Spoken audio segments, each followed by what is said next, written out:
जिन चार लोगों के बीच में बैठकर आप दूसरे की बुराई कर रहे होते हैं, यकीन मानिए आपके वहां से जाते ही आपकी बुराई भी शुरू हो जाती है। एक बार एक व्यक्ति की मौत नजदीक थी। उसे पता तो था नहीं, किसी को पता नहीं होता कि मौत कब आएगी। यमराज उसे लेने के लिए आए, लेकिन यमराज बड़ी दूर से आए थे, थक चुके थे, तो उसे आकर के पानी मांगा।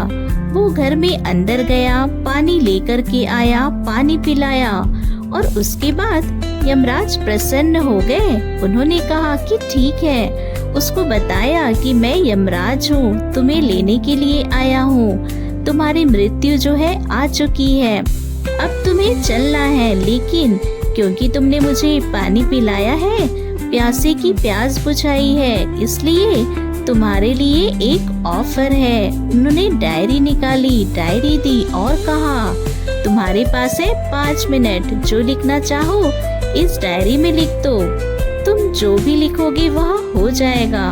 उस आदमी ने डायरी खोली। पहले पेज पर लिखा था कि उसके बाजू वाले घर में जो रहते हैं पड़ोसी, उनकी लॉटरी लगने वाली है, 3 करोड़ जीतने वाले हैं। जहाँ उसने यह पढ़ा, उसके अंदर से गुस्सा आया। उसने लिख दिया कि ऐसा ना हो।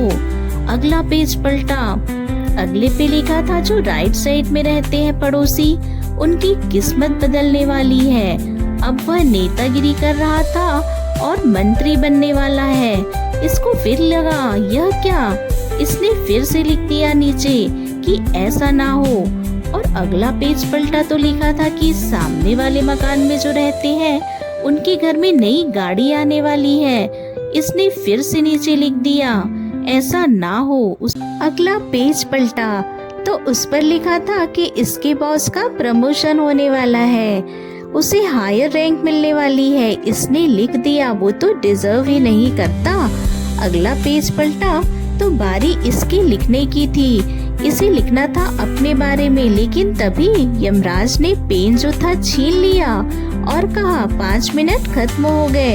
यह गिड़गिड़ाने लगा, कहने लगा बस मेरा पेज आ गया है, मैं लिखने वाला हूँ। तो यमराज ने कहा नहीं, समय समाप्त हो गया।